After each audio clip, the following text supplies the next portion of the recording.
Hello, I'm Wes, and welcome back to my quadcopter lair and part 4 of this video series of the Xaircraft X650 Pro frame build. So I went ahead and decided to go ahead and try sticking some of this landing gear in until my motors got here. A couple issues I was faced with, and I wanted to point them out. But first, I went ahead and mounted my bottom plate down here and got everything bolted on. Basically, in my last video, all I had to do is put the plate on and set the screws with some thread locker. Was about it. Went ahead and ran the tubes through the rubber grommets here, and went ahead and mounted this and the landing skid. But first, I want to talk about this battery lead cable. It was $6.99, and again, I got it from Buddy RC. Came with 6 of these JST connectors here, 4 for being the motors, 1 for being the flight controller or the I/O box, and then this last one here is the one I'm going to run my Stella gimbal off of. Really quickly, I wanted to point out an issue that I had. So I went to mount, before I put the landing gear in, I was going to mount the battery tray in on these tubes first. And what happened is I clicked them in on this side.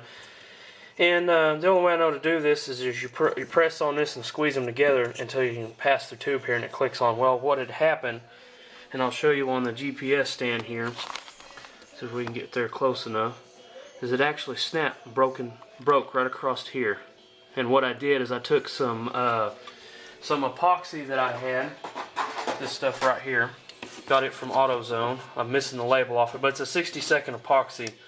Mix it up, and I dabbed it over here on this, and I swapped this one out for the one on the battery tray because it's going to be holding a lot of weight with the battery, so I didn't want to have an issue with it breaking the rest of the way loose. So I went ahead and traded it out for the GPS stand and mounted it here. So what I would do, or what I would recommend, is if you mount one of these inside these tubes, what I ended up doing when I mounted the skids and this battery trays, what I did is I unbolted one of these to where I could slide this tube over like this. And of course, when I did that, I put this landing skid on back here, and then I slid it forward, and then I put this battery tray in here, and then I slid it forward, and then it just made it real easy to snap the other landing skid here on. And then I just brought this back around and put the screws back in it. So I wanted to point that out because that was something that it really bummed me out when that snapped like that. These seem to be real strong plastic. I wouldn't say that they're that flexible. I definitely rather have them a little stronger than flexible because once you get it in here, they're real stiff, and they take a lot to get the slide on that tube. And that's something that I liked. I didn't have to worry about this shifting or coming off the end of the tubes. So anyway, I wanted to share that part of it with you, and I should have my motors in here today, and as soon as I do, we'll do a quick unboxing of them. Well, today I had something really exciting to come into mail, and it happens to be the T-Motor 35 series. So this is the box that come in, really nice packaged with the box. So we'll go ahead and do a real quick unboxing. And there you go. Alright, so let's take a closer look at this guy. See if I can get my camera to sit still for me. Okay. Go ahead and grab my knife here and open the sack up. I've already opened one of these up and came into a situation, but I figured we'd start by showing you the new motor. It is the T-Motor MN 3508-16 700 kV. These were I think they were $80 a piece from Buddy RC. And then of course the prop adapters here. There's 2 different ways that they give it to you to hook up. You get the normal bolt-on cone, and then you get where you can run the 2 screwed props. I've never used those before, so I may get a set of carbon fibers and just try them out. They give you 2 motor screws, but 4 places for 4 screws, so I'm not sure exactly what you're supposed to do with that. But 2 motor screws, and then the 4 screws to bolt this on or this on. But anyway, the issue that I come up with is on this motor mount right here, and I've already did my modification to it, is you can see the 2 slots in it. Well, the original hole was actually right here. I can't remember exactly what diameter bolt circle that was, but this one here is 25 millimeter, which happens to be the same that's on the motor. So you can kind of see where I'm going with this already. This is 25 millimeter bolt circle, 4 directions, and the mount itself was 25 millimeter here, but it was like 22 or 23 or something here, a little bit narrower. So today I had to take it and put it on my CNC milling center, and I had to come in here and slot these holes so that way I would be able to mount the motors to it. So I definitely wanted to point that out. If you're going to get an X650 Pro frame here in these 35 series motors, I think you can go to the 3115 series, and I think they will bolt on just right. But you go up to these a little more higher performance motors, which is what I was wanting. They will not bolt to the frame. You're going to have to either have a buddy with a CNC machine or have some way of slotting these out so you can mount the motors on. So what did that do for me? Well, I had put this thing completely together, and I have taken this thing completely apart. Come on, camera, focus. Because after running the wires through the tubes here, I couldn't just pull the wires back out and pull the ESC back out and leave everything still attached. I had to literally take everything apart, unbolt everything here, and cut the zip ties and everything, pull the electronic speed control.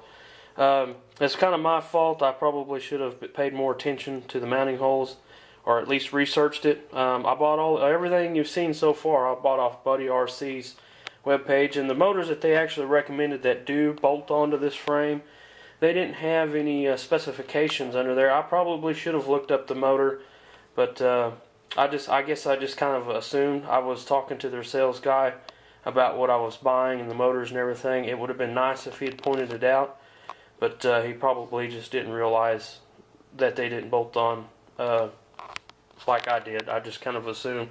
For me, it's not that big of an issue because, like I say, I have access to CNC machines, so I mean, it literally only took me 15 minutes to set up and slot the holes with the carbide end mill.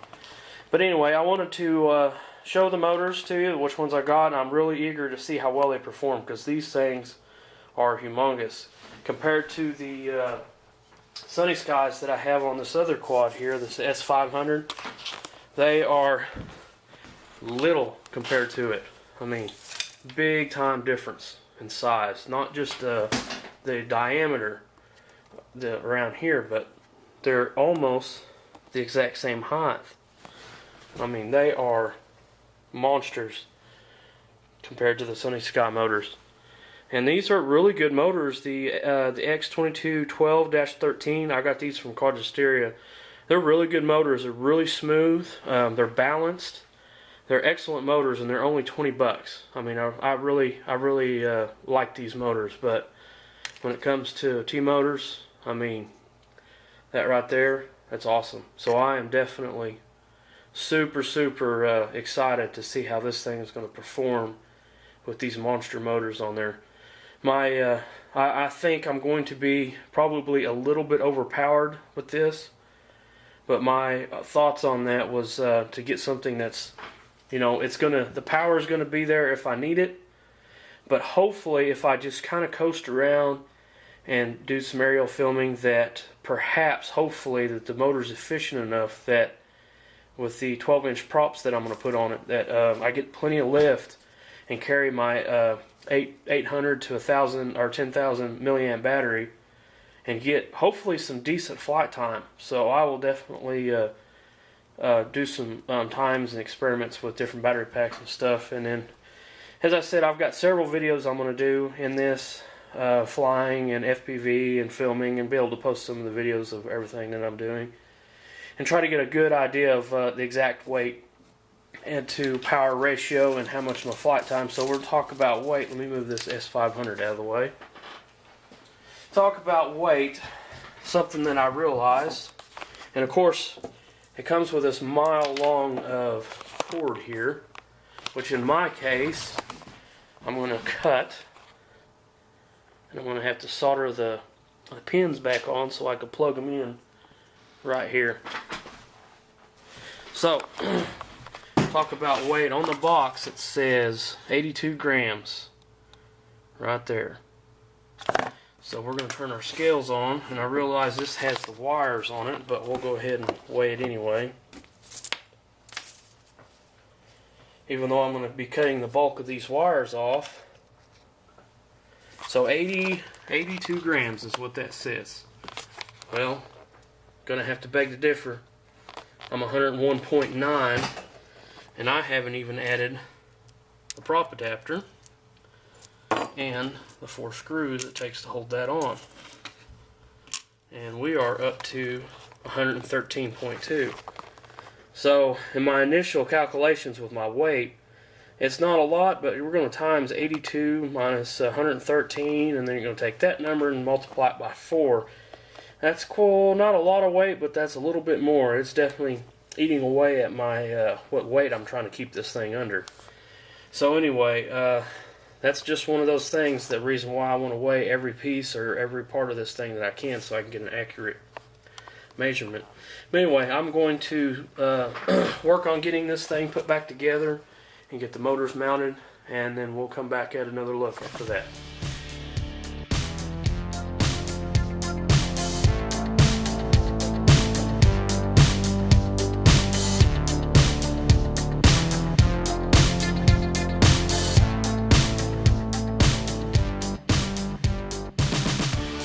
Okay, and we're back. It's been a couple of 3 days since I made the last video. I gotten everything soldered and put together with all the wires. I've actually got it turned on and working right at the moment. Just going to show what we got going underneath the lid here. I opted to put the receiver up here on the I/O block. Not 100% sure if that's a great idea or not, but I wanted to try it there, because I'm going to be putting a couple more components up inside this thing, and I wanted to be sure and leave myself enough room. But I'm pretty sure that this will work. One of the things that I wanted to point out real quick with this Free Sky are the antenna wires. Normally when you get these XR or the X8Rs, they actually come with these little paddles right here. Very, very short paddles on top of that. So I have found, and I will post a description, a link on all the parts and stuff that I bought, but I have found these extended ones that run, I've got through the frame, and on this side here I have it zip tied running this direction, and then on the other one I have it coming down on the other side, and I have it running this direction here, so that way it covers the signals going both directions. So I thought that would be a good thing to point out. They do they make other lengths and sizes. I think that was a 400 millimeter. I think this one's the 250. This is one I actually bought for the S500 frame. And then for the for my mini quad that I have, pull this out of the bag here. They make these shorter ones like this that work. I think would work really good for a mini quad, to be able to put in some tubes to have them pointed straight up. But anyway, I wanted to point that out. I didn't realize that you could get these antennas, and they're really easy. You just take the case apart. There's a couple of little deals that you push in on the side right here on both sides, here and here, when the case pops open. And these are just actually just plugged in. So we get the camera zoom on that. They just plug right into it. Really easy to do. There's a little bit of glue on there I had to scrape off out of the way, but pull the glue out, pull these off, put the new ones in, and I just dotted a couple of places with some hot glue there so that make sure that they didn't come out of it. Some of the components I'm going to add to this, I haven't got my OSD or my gimbal here yet. They should be here in the next couple of days. But I'm going to run this 5.8 gigahertz 32 channel TS832 video transmitter. This actually is a 600 milliwatt, so I'm hoping I can get some really decent range with this. And I'm going to run with this omnidirectional antenna here. And what I'm going to try to do first, and I may have to end up mounting this on the frame down here somewhere, make a plate and mount this on the frame. I'm not really sure exactly what I'm going to do with it yet, but what I'm going to try first is I'm going to set it up here and use some mounting tape to mount it here in this position, and then I'm going to take my antenna and I'm going to run it up underneath here like this, hanging down like that. Get my hands out of the way so you can see where, have it hanging down like this. I'm not sure how well that's going to work, but I wanted to try it to see how that'll work out. My OSD, I'm planning on mounting up here in this area here, and then hopefully I can run the wires on inside the frame there, but we'll have to see how that goes.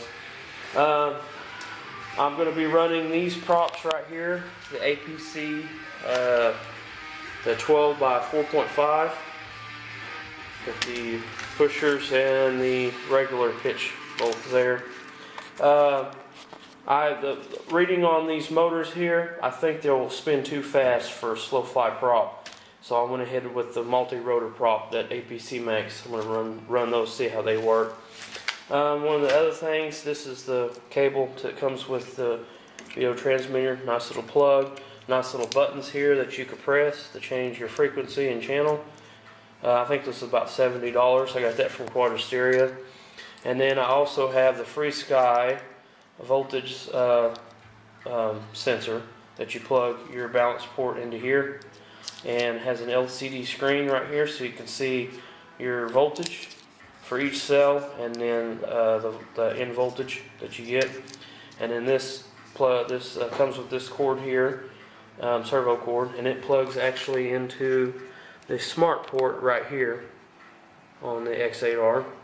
And I really like this sensor because I can get my voltages sent back to me on my radio, so that I know exactly what my battery's at, so I don't have to worry about being too far out when my batteries go down. The next thing, I'm going to be running the Zippy Series 30C 8000 milliamp battery. This is actually extremely large. In the description, I got these from Hobby King. I think they were about 60 bucks a piece. And I just started with 2 because I was concerned with the weight, because these are really heavy. The description in Hobby King where I bought these, they said 845 grams. Well, when I put it on the scales, I got 730, I think is what it was, 745. So it is quite a bit lighter than in the description, which is going to help me out a little bit in the weight issue that I'm having. And then the last thing, of course, I finally got a hold of my GoPro Hero 4 Silver Edition, and this is going to be my FPV camera, along with that I'm going to be running on the gimbal, the Stella gimbal from Xaircraft. This is a neat little camera. It's been out for a little while. I don't know how familiar with it, but it takes some awesome pictures and video. And the main thing I like about this is the low light ability of this camera is so far overseed anything else that I've ever seen, even the predecessor of the GoPro. The low light level video function on this, the crisp and clean, it's really good. I really like this camera so far. But on the internet, I've read a few issues people were having running S-Bus with the Super X. I really didn't have any issues with it. Basically, I had a very nice gentleman from RC forums give me a Taranis file that that came from Super X or from Xaircraft on how to set up the Taranis. But pretty much with that as a template, I was able to set everything up and get everything going. I'm able to arm my motors. And I've got my flight mode switch. This is going to be GPS mode. I'm getting a red flash in there because I am inside the house, probably getting a weak signal. Attitude mode. And then manual mode's a quick green flash. Attitude mode. And then attitude mode's just the slow green flash like that. And then of course my failsafe. it's going to be double red so that I know how I've got that. Failsafe deactivated. And then on my knob here, I've got set for my gain control, which I haven't got to fly this yet. I basically just got it powered up. I got it on the computer and configured everything. I did my compass calibration, my center point calibration, and my reverse RC calibration done on it and got it fired up. As always, when you set these things up, be sure and set your safe mode in your controller. And I also do it on your receiver. Very important to do that because you don't want anything flying away on you. It's really easy to set the fail-safe on this. You basically set your switches where you want them. I took center throttle, Failsafe activated. turn my fail-safe switch on, and then you push the button in here and it'll blink twice on you, and then you know you have your fail-safe set. So anyway, that is basically where I'm at right now. I need to balance the props and get them put on, and I'm going to do a maiden flight here in the next couple of days. I'm going to run several flights with this before I attach the GoPro and the gimbal or get any FPV going on this, because the last thing I want to do is something go wrong and I ruin $700 worth of gimbal and GoPro trying to test this thing and make sure that everything is running very accurately and performs like it should. So anyway, I just wanted to share this step with you as far as where we've gotten. There's a couple of issues that I ran across other than the motor mounts. I'm not really sure what I'm going to do about this battery tray, because this is a monster battery and I just don't know how I'm going to hold this in there, because I really don't like what I've got so far. So I may have to make a plate that will bolt to these hangers here that are just as wide as the battery here, so I can properly run this strap to help hold this battery in there. But we'll just have to kind of see how that goes and figure out what I'm going to do on that. But I'm going to leave it there, or leave it with what we've got going here. And hopefully the next video I make will be outside doing my maiden flight and testing the GPS, attitude hold, and of course return to home, and also return to home when the transmitter has been shut off. Very important to test that. I want to test all that stuff before I even think about putting the gimbal and the camera on it, because the last thing I want to do, like I said, is ruin a lot of money spent trying to get this thing going. But anyway, this is the setup that I have so far, and I'm eager to see just how everything's going to turn out. Just kind of do a walk around here so we can see it. But anyway, I guess that's all that I have for now, and we'll leave it at that. Like I said, it's probably going to be a few days. The weather's kind of gone crappy here again, and it may be a week or so before I can actually do my maiden flight. But anyway, we'll do the maiden flight, and then we'll, of course, as soon as my gimbal gets in and the OSD, I'll make another video of the unboxing of those. And then another video of hooking everything up and getting everything tuned and working properly. And then hopefully before too long we'll be able to make a video of the actual footage from the GoPro Hero 4. Well, that's all we got for now.